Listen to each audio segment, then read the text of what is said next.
예수님께서 십자가를 지시기 위해 예루살렘을 향한 이제 첫 걸음이 시작이 됩니다.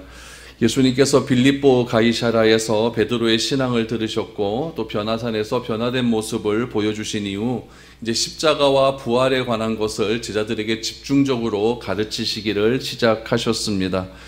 그런데 예수님께서 이제 예루살렘에 십자가를 지시러 가는 그 길이 시작되는 그 길가에서 또 사람들이 몰려들기를 시작합니다. 예수님은 자연스럽게 제자들에게 집중하시는 일을 잠시 멈추시고 무리를 가르치기를 시작하십니다. 오늘 이런 부분에서 오늘 본문이 시작됩니다. 1절 한번 보시죠. 예수께서 거기서 떠나 유대지경과 요단강 건너편으로 가시더니 무리가 다시 모여들거늘 예수께서 다시 전례대로 가르치시더니 라고 말합니다. 예수께서 거기를 떠나 유대지경 요단강 건너편으로 가셨습니다. 우리 지난번에 나누어 들었던 지도, 요런 지도 있죠. 요런 지도를 한번 보시면은, PPT도 한번 보여주시고요. 보여주시면은,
경계선에 예수님께서 이르렀다라고 생각을 하시면 좋습니다. 그 유대지경으로 생각을 하면 좋죠. 그래서 예수님은 가버나움을 떠나 유대 경계 쪽으로 가신 후에 요단강 건너편으로 가셨다라고 생각을 하시면 좋습니다. 오늘 본문의 배경이 되는 곳은 무엇이냐면 요단강 건너편입니다. 그러니까 노란색과 약간 청록색 지역이 있는 고지경이다 생각을 하시면 좋습니다. 요단강 건너편 오늘 본문 말씀에 의하면은 바로 베레아 지역이라고 생각하시면 됩니다. 베레아 지역이 유대 지역 경계선과 이렇게 밀접해 있지 않습니까? 그래서 베레아 지역 예수님께서 지금 그곳에 있습니다. 갈릴리 사람들은 명절만 되면 예루살렘으로 내려가야 되는데 예루살렘으로 내려가는 쪽에 보면은 여러분 사마리아 땅, 보라색 지역 사마리아 땅이 있지 않습니까? 그러니까 사마리아 지역은 호련일이 사는 곳이니까 북쪽 갈릴리 사람들이 내려가질 않습니다. 그래서 어떻게 가냐면은 갈릴리 사람들은 조금 내려와서 요단강을 다시 건넙니다. 가다라 쪽으로 가서 데가볼리 지역으로 가는 거죠. 요단강을 건넌 다음에 쭉 내려옵니다. 내려와서 요단강 동편으로 내려오는 거죠. 내려와서 여리고 맞은편에 보면은 예수님께서 세례받으신 베다니라고 하는 지역이 있어요. 그 베다니라고 하는 지역에 다시 요단강을 건너요. 그러니까 이스라엘 북쪽 사람들은 예루살렘으로 가기 위해서 요단강을 2번 건너는 겁니다. 갈릴리 쪽에서 한번 건넜다가 다시 내려와서 유다 쪽으로 들어가기 위해서 다시 요단강을 건너게 되는 것이죠. 그래서 요단강을 건너서 여리고 지나서 예루살렘으로 그렇게 들어가게 됩니다. 예수님께서도 주로 보면은 사마리아 지역을 지나실 때도 그렇게 있었습니다. 그런데 이번에 내려가실 때는 오늘 마가복음에는 나와 있지 않지만 누가복음 말씀에 보면은 사마리아 지역 사람들이 예수님을 거부했다는 기록이 나옵니다. 누가복음 9장 52절에서 53절 말씀을 한번 보시죠. 사자들을 앞서 보내심에 그들이 가서 예수를 위하여 준비하려고 사마리아인의 한 마을에 들어갔더니 예수께서 예루살렘을 향하여 가시기 때문에 그들이 받아들이지 아니한지라 라고 나와 있습니다. 요한복음 4장에서 예수님께서 사마리아 여인을 만난 적도 있지 않습니까? 그래서 사마리아 지역은 예수님께서 그렇게 낯선 지역은 아닙니다. 그러나 오늘 본문 말씀 속에서 사마리아 지역 사람들이 예수님을 거부했기 때문에 예수님은 요단강 건너편 베레아 지역을 통과해서 예루살렘으로 그렇게 여정을 잡으시는 겁니다. 그래서 예수님께서 지금 거기서 떠나서 가버나움을 떠나서 요단강을 타고 쭉 내려오셔서 지금 유대 지경, 유대 경계선에 있는 베레아 지역에 도착하셨다라고 여러분 오늘 배경을 생각하시면 대단히 좋습니다. 오늘 말씀은 잘 들으셔야 돼요. 까딱 잘못하고 딴 생각하다가 오늘 보면 딱 들으면 막 헷갈릴 수 있습니다. 오늘 잘 집중해서 들으시기를 바랍니다. 이 베레아 지역에서 어떤 일이 있었는가를 보십시오. 2절 바리새인들이 예수께 나와 그를 시험하여 묻되 사람이 아내를 버리는 것이 옳으니까 라고 말합니다. 바리새인들이 계속해서 예수님을 쫓아다녔다는 것을 알 수가 있죠. 쫓아다니면서 예수님께서 베레아 지역으로 오신 것을 알고 예수님께 나와 시험을 합니다. 당시 바리새파는 여러분 두 종류가 있었어요. 하나는 무슨 지역이냐면 보수적인 삼마이파라고 하는 바리새인들이 있었고, 아주 보수적입니다. 삼마이파. 또 진보적인 힐레파라고 하는 그런 두 부류의 바리새파들이 있었습니다. 이 보수적인 삼마이파는 율법을 해석하는 데 있어서 굉장히 문자적으로 해석합니다. 글자 그대로 해석을 하는 거죠. 그런데 조금 자유로웠던 이 힐레파는 어떻게 해석을 하냐면 여러 가지 상황을 고려해서 해석을 합니다. 오늘 이 2절 말씀에 바리새인들이 사람이 아내를 버리는 것이 옳으니까에 대한 해석을 이 사람들이 어떻게 했느냐, 무엇을 근거로 해석을 하느냐, 신명기 24장 1절 말씀에 보면은 이 부부 사이에 관한 규례가 나오는데 어떻게 하면 이혼을 할 것인가에 대한 규례가 나옵니다. 신명기 24장 1절 말씀을 한번 보시죠. 사람이 아내를 맞이하여 데려온 후에 그에게 수치되는 일이 있음을 발견하고 그를 기뻐하지 아니하면 이혼 증서를 써서 그의 손에 주고 그를 자기 집에서 내보낼 것이요 라고 말합니다. 여기서 사람이라고 말하지 않습니까? 이 사람이라고 하는 대명사는 남자를 뜻하는 겁니다. 그러니까 그 당시에 사람은 남자입니다. 남자.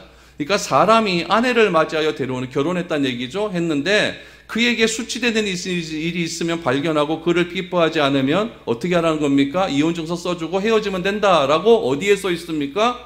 율법에 써 있다는 이야기죠. 그러면은 여러분 보수적인 이 삼마이파는 이 수치되는 일을 무엇으로 해석을 하냐면 간음으로 해석을 합니다. 근데 진보적인 이 힐레파는 어떤 조건이라고 이야기를 해요. 어떤 조건. 그럼 그 당시에 아내들이 어떤 조건에 의하면은 이혼당할 수 있는 것이 있는가? 종류가 굉장히 많습니다. 대표적인 것이 이런 거예요. 아기를 못 낳으면 이혼할 수 있어요. 또 하나는 뭐냐면은, 이건 좀 웃긴 얘기인데, 아내가 밥하다가 밥 태우면 이혼당합니다. 그 당시는 그랬어요. 빨래를 안 해주면 이혼당합니다. 아무런 문제가 되지 않아요. 밥 안 해주는 아내분들 있죠. 그 당시면 다 이혼당하는 거예요. 그러니까 이 보수적 해석과 진보적인 해석이 굉장히 차이가 있다는 것을 우리는 알게 됩니다. 바리새인들이 이 문제를 가지고 신명기 24장 1절, 24장의 문제를 가지고 예수님께 질문을 합니다. 어떻게 질문을 하냐면은 오늘 2절 말씀 다시 보시면 사람이 그랬죠. 남자 중심입니다. 그렇죠? 사람이 아내를 버리는 것이 옳으니까 라고 말합니다.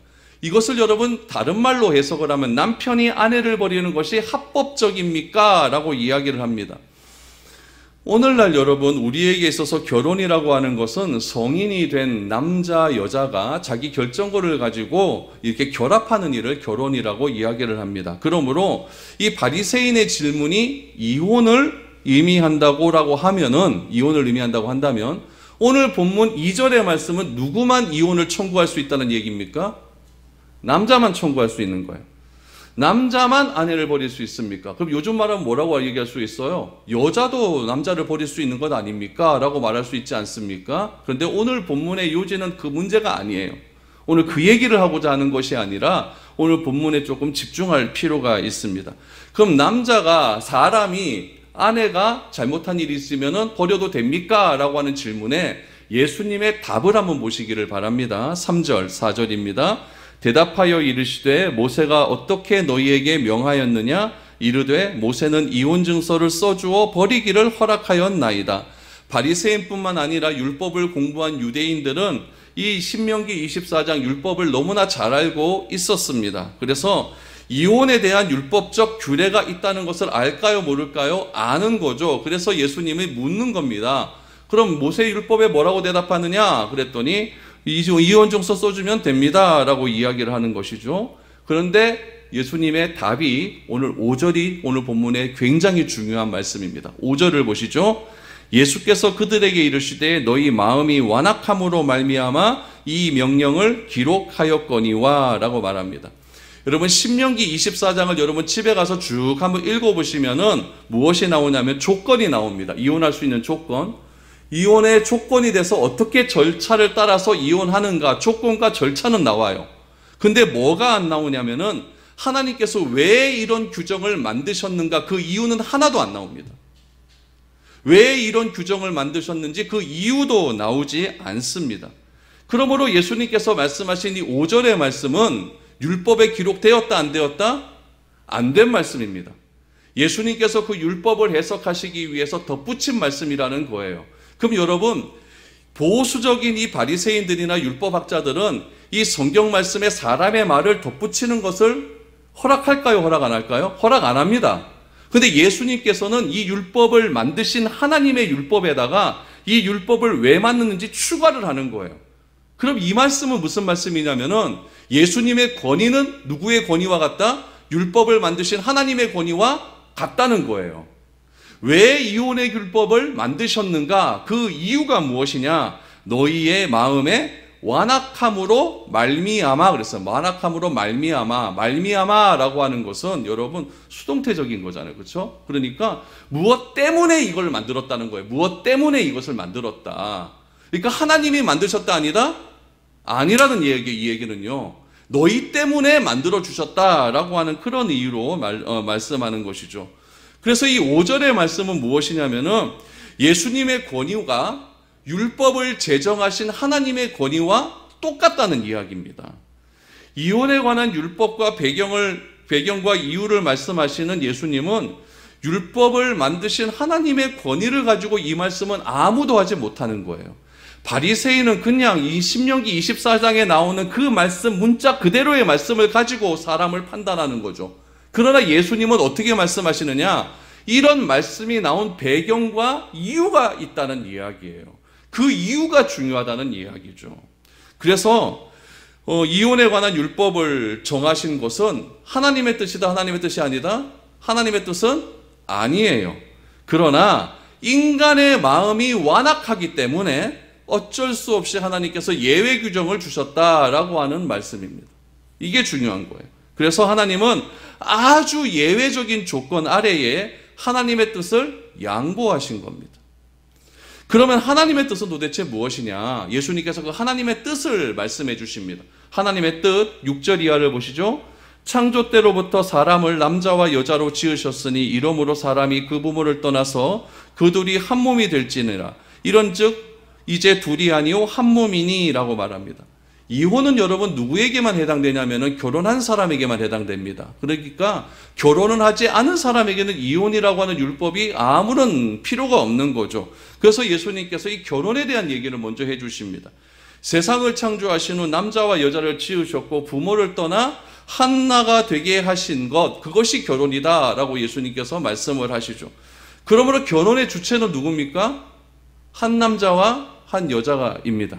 한 남자와 한 남자가 아니에요. 그렇죠? 한 남자와 한 여자입니다. 가문이나 부모도 아니에요. 결혼의 주체는 한 남자와 한 여자의 선택에 의해서 이루어집니다. 그러나 주의해야 될 것은 무엇이냐면은 결혼의 주체가 한 남자와 한 여자였다 할지라도 결혼이라고 하는 제도는 누가 만드신 겁니까? 하나님이 만드신 거기 때문에 하나님의 뜻을 우리가 따라야 한다고 하는 그런 의무가 있다는 이야기죠. 하나님께서 결혼할 상대방을 지명하셨습니까? 통일교처럼 하나님께서 이 사람을 지명했으니까 너는 이 사람과 결혼해 이렇게 합동결혼식 합니까? 그거 아니잖아요. 그래서 사랑과 책임을 전제로 해서 결혼 당사자인 한 남자와 한 여자가 그렇게 선택해서 결혼을 하는 겁니다. 그래서 결혼하고 안 하는 것은 인간이 선택하는 거죠. 그러나 할 때에는 하나님의 결혼하신 이 제도의 뜻이 무엇인지를 잘 살펴야 된다는 것이 예수님의 해석입니다. 그래서 예수님은 결론을 짓습니다. 무엇이라고 결론을 짓느냐? 하나님이 만드신 결혼의 제도는 이겁니다. 9절. 그러므로 하나님이 짝지어 주신 것을 사람이 나누지 못할지니라 하시더라 라고 말합니다. 결혼은 인간의 선택으로 둘이 하나가 됩니다. 그렇죠? 하나가 되지만은 이건 인간의 선택이에요. 그러나 하나님께서 결혼이라고 하는 제도를 만드셨기 때문에 임의대로 이것을 깨서는 된다 안 된다? 안 된다. 이것이 예수님의 해석입니다. 그러니까 여러분, 이 결혼과 이혼에 대한 것이 굉장히 좀 아리꼬리합니다. 결혼은 어떻게 될 것 같은데 이혼은 율법에는 해도 된다 그러는데 예수님은 안 된다 그래요. 그러니까 이게 굉장히 넌센스가 있는 거예요. 그러니까 제자들이 이게 도무지 이해가 되지 않는 거죠. 그래서 집에 와서 묻습니다. 10절에서 12절 보시죠.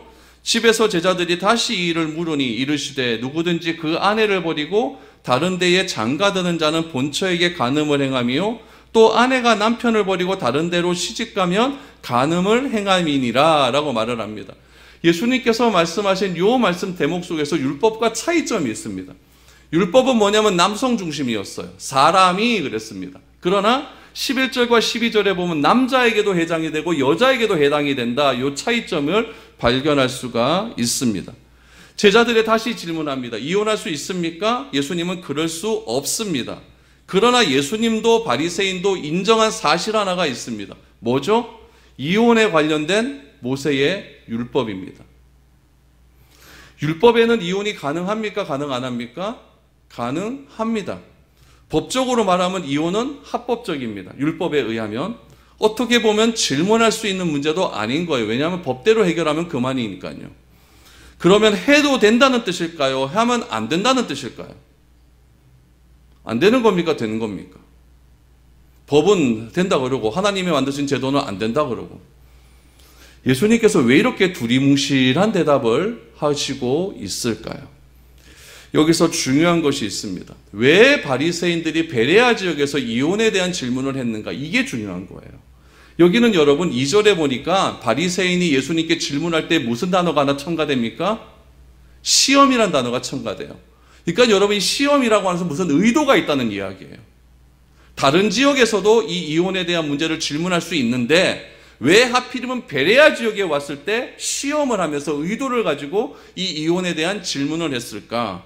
그것을 알기 위해서 오늘 본문의 배경을 조금 살펴봐야 됩니다. 어떤 시험일까요? 지금 예수님께서 어디에 있다고요? 베레아 지역. 베레아 지역을 그 당시에 다스리는 사람은 누구냐면 헤롯 안디바입니다. 헤롯 안디바 그러면 여러분 딱 생각나는 사람이 있어야 돼요. 이 지역은 누구와 관련이 되어 있냐면 세례 요한의 죽음과 관련되어 있는 지역입니다. 그럼 여러분 세례 요한이 왜 이 지역에서 죽었을까요? 우리 마가복음 6장에 보면은 세례 요한이 죽은 이유를 쫙 설명해 놨습니다. 헤롯 안디바가 결혼을 했습니다. 결혼을 했는데 자기 이복 동생 아내가 더 이뻐요. 그래서 자기 아내와 이혼을 하고 이복 동생 아내인 헤로디아를 아내로 삼습니다. 세례 요한은 이 일이 잘못된 것이라고 공공하게 다니면서 그렇게 이야기를 하고 다닙니다. 헤롯 안디바가 굉장히 기분이 나빴어요. 헤롯 안디바는 자신을 비판하는, 이혼을 비판하는 세례 요한이 굉장히 싫었지만은 마음 한편에 보면 세례 요한을 존경하는 마음이 있었어요. 참 웃기죠? 존경하긴 존경하는데 비판하는 그 메시지가 싫은 거예요. 다른 말은 괜찮은데. 그런 마음이 있었던 거죠. 그래서 죽이지도 못하고 살리지도 못하고 그래서 어디다 가다 난 감옥에다 가두어 놓은 거예요. 가두어 놓은 거예요. 그리고 또 하나 이 세례 요한을 죽이지 못한 이유는 무엇이에요? 여론이 세례 요한의 편입니다.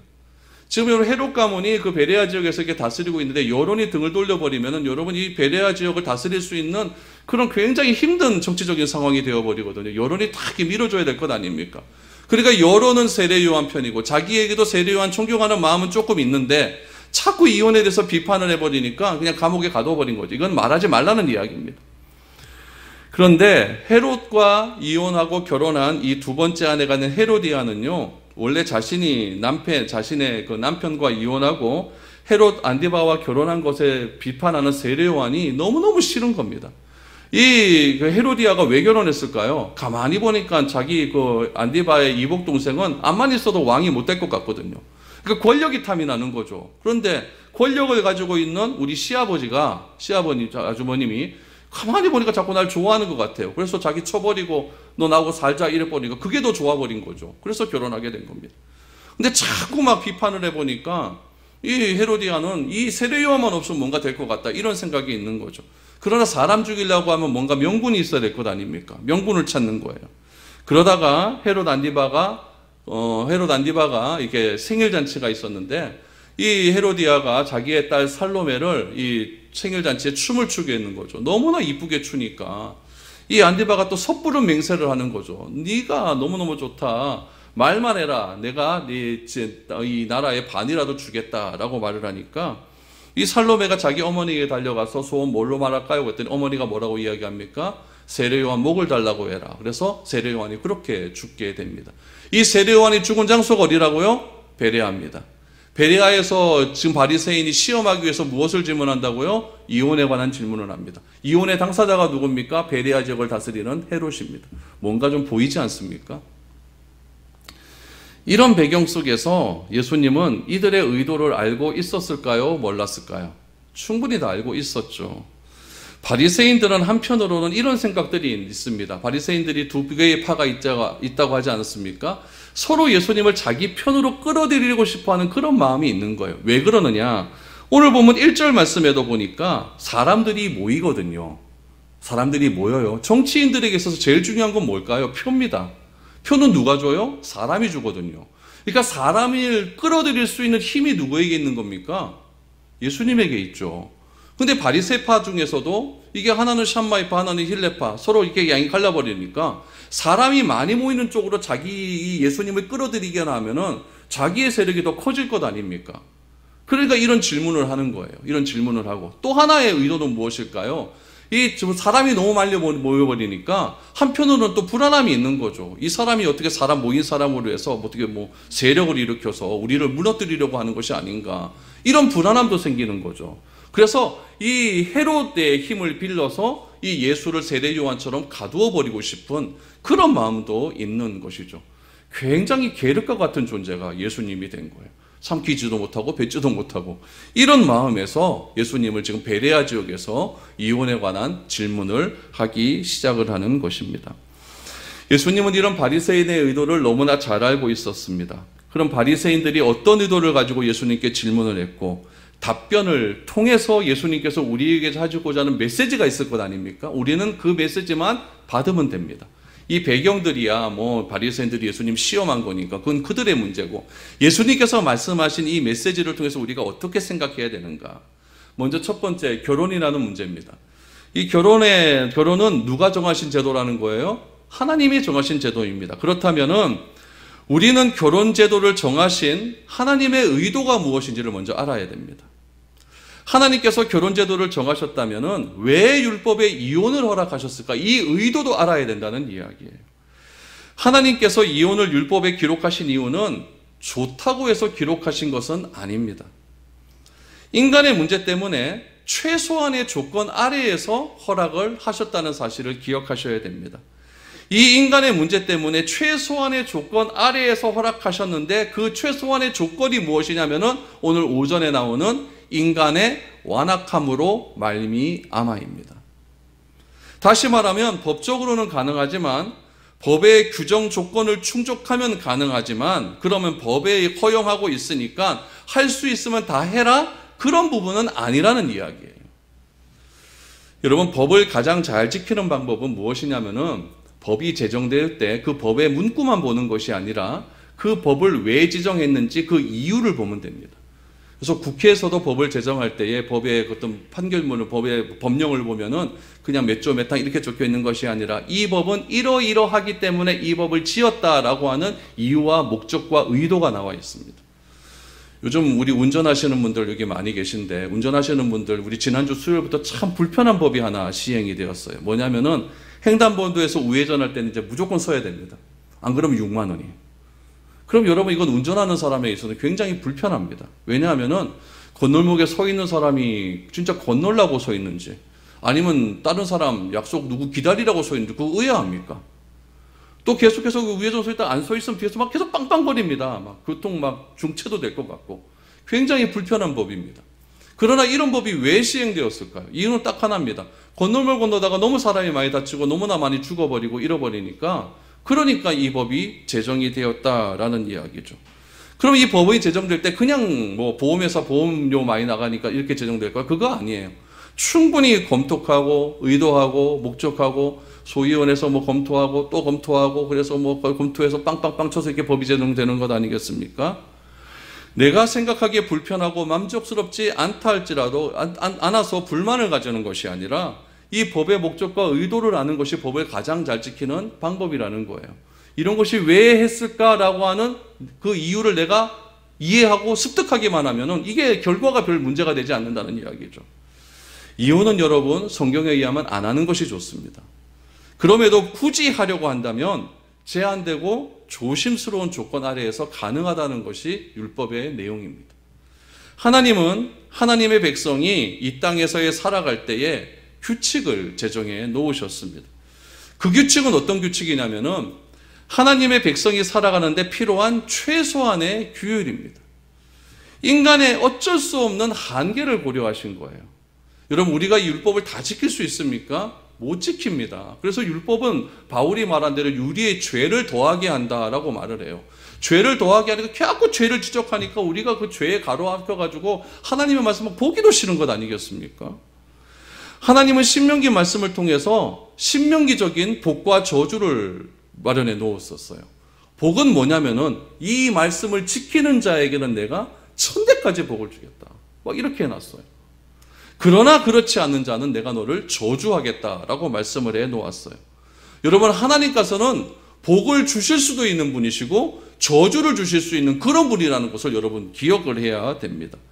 하나님은 그렇게 하실 수 있는 능력의 분이시고 그렇게 하실 수 있는 권한도 누구에게 있다? 하나님에게 있다는 이야기예요. 그럼에도 불구하고 하나님은 뭘 하시고 계십니까? 인간의 완악함을 알고 계시는 거예요. 그 완악함으로 인하여서 현실 세계에서 일어나는 많은 상황 속에서 냉정하게 그 복과 저주를 우리에게 판단하여서 내리시는 그런 분이 아니라는 이야기예요. 여러분, 레위기 4장에도 보면 무슨 내용이 나오냐면은 부지중해라고 하는 말이 계속해서 반복적으로 나옵니다. 부지중해라고 하는 말은 뭐냐면 실수로라는 이야기예요. 실수로에서 대표적인 예가 뭐냐면 나무를 이렇게 하다 도끼로 나무질하다가 갑자기 도끼 뿌리에 있는 머리에 있는 그 쇳덩어리가 뒤에 날아가서 어설프게 뒤에 있는 사람이 머리에 맞아 죽어버렸어요. 이거 100번 해도 한 번도 일어날까 말까 하는 그런 상황 아닙니까? 그럼 율법에 의하면 어떻게 됩니까? 이 사람은 눈에는 눈, 이에는 이입니다. 죽인 사람도 죽여야 되는 거예요. 그러나 부지중에 이거는 의도적으로 한 것이 아니라 부지중에 일어난 일이기 때문에 이런 사람은 어떻게 했냐? 도피성이라는 제도를 주지 않습니까? 요단강 동편의 세계, 서편의 세계도 그곳으로 도망가라. 도망가서 제사를 지내라. 그리고 판결된 다음에 다시 나오면 괜찮다라고 하는 그런 최소한의 실수를 허용할 수 있는 법을 제정해 주셨다는 이야기예요. 여러분, 이런 법이 없다면은 도끼질하다가 날아가서 그렇게 돼버리고 소 모는데 갑자기 소가 막 갑자기 뛰어나가고 사람 치어박아서 죽어버리면은 그 주인들은 다 죽어야 될 수밖에 없다는 이야기예요. 예수님께서, 하나님께서는 이런 인간의 마음의 연약함을 아시는 거예요.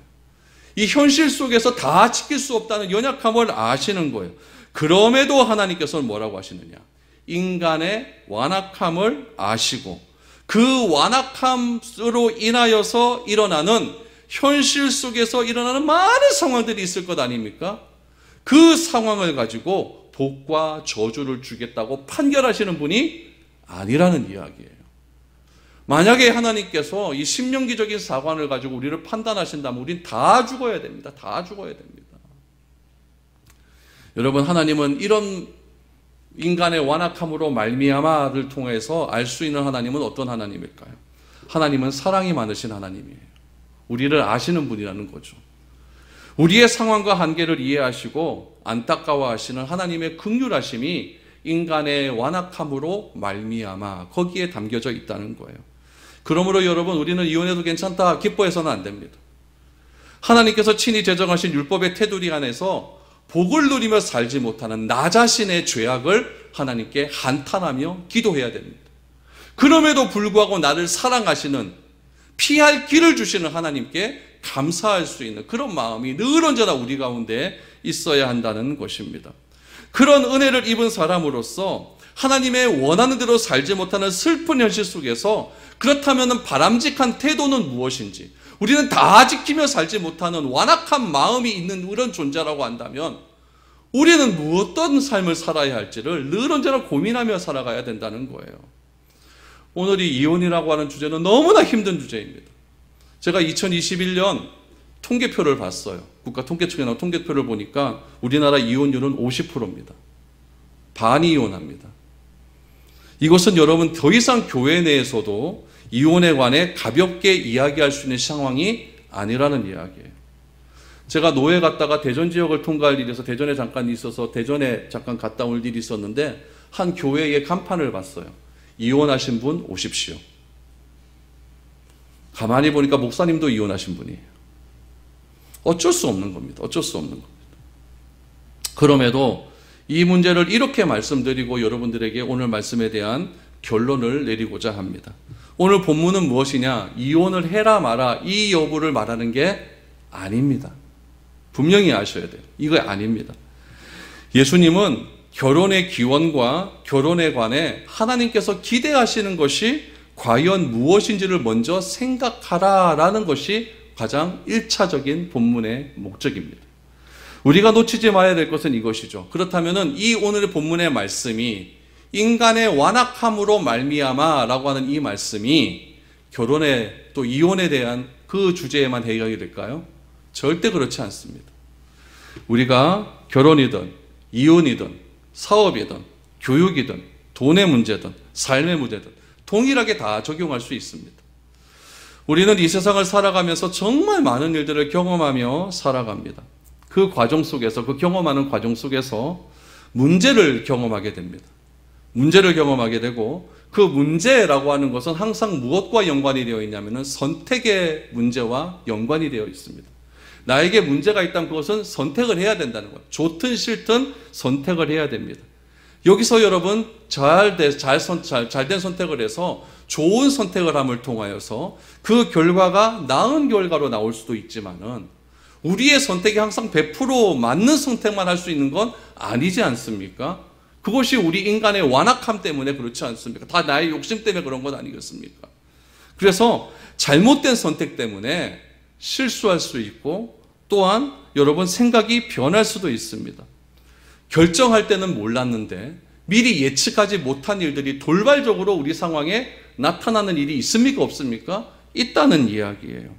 그래서 우리가 그 잘못된 선택으로 인하여 슬퍼합니다.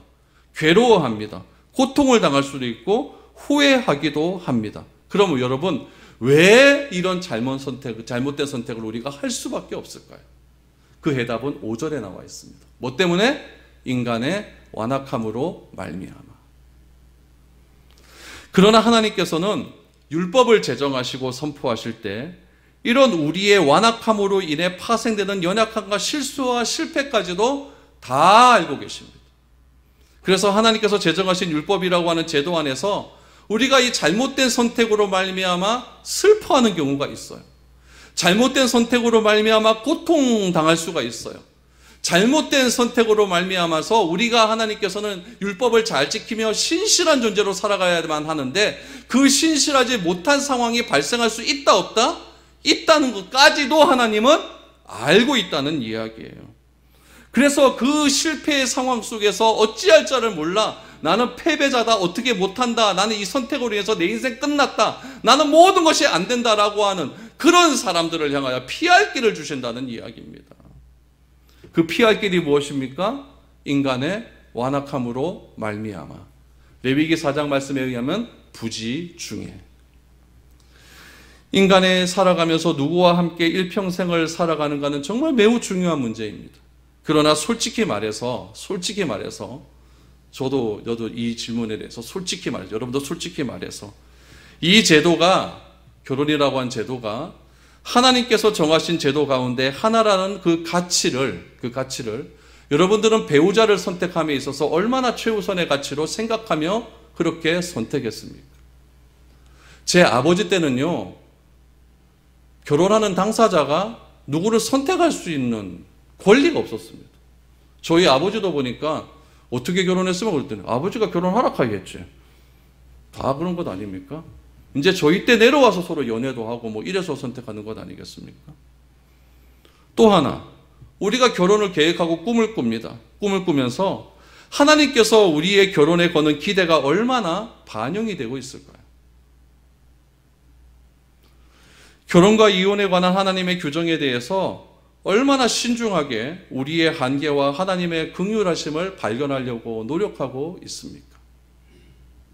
하나님께서 왜 이런 율법을 정하시고 제도를 정하셨는지 우리는 그 이유를 분명히 알아야 됩니다.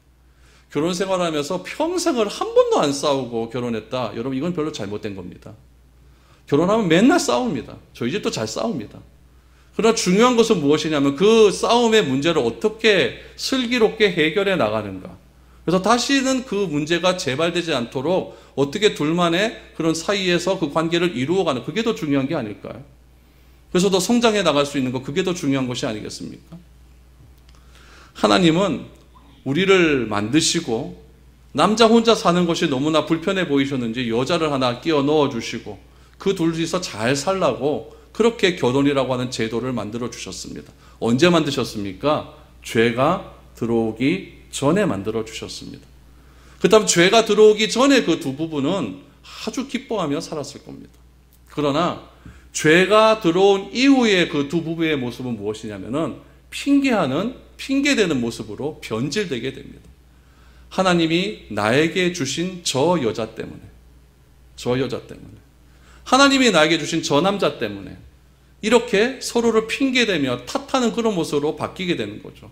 하나님은 이것을 알고 계신 거예요. 그래서 그것을 예수님의 말씀을 빌어서 말씀하고 있는 거죠. 신명기 24장의 말씀은 왜 이렇게 넣었느냐?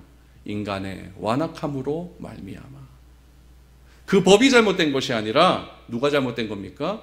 우리가 잘못되었다라는 것을 우리에게 말을 하는 겁니다. 그럼 여러분, 어떤 분이 이렇게 이야기합니다. 인간의 완악함으로 말미암아 이렇게 했으니까 목사님 이혼해도 됩니까?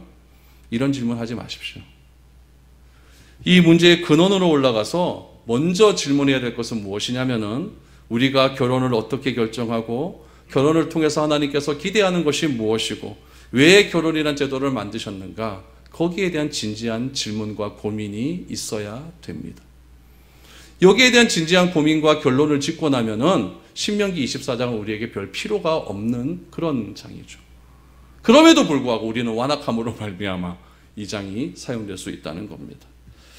바리새인들처럼 듣지도 않고 순종하지도 않을 것이면서 하나님을 향해 시험하며 질문하는 것은 굉장히 잘못된 겁니다.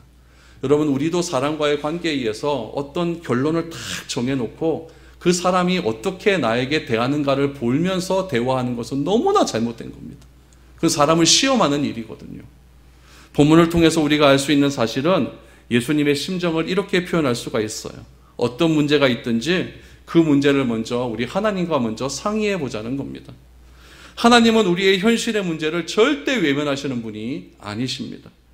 인간의 완악함으로 말미암아 파생되는 모든 문제를 하나님은 다 알고 계시는 분이십니다.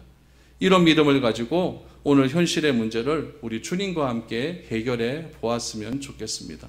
하나님과 이 현실, 믿음과 현실은 늘 언제나 여러분 창조 때 그 죄가 우리 땅에 들어온 이후로부터 오늘날까지 주님이 다시 오시는 그날까지 계속해서 갈등 속에서 있어야 되는 문제일 것입니다. 이런 문제를 우리는 어떻게 해결할 수 있을까요? 그것이 오늘 본문에게 우리에게 주시는 메시지입니다.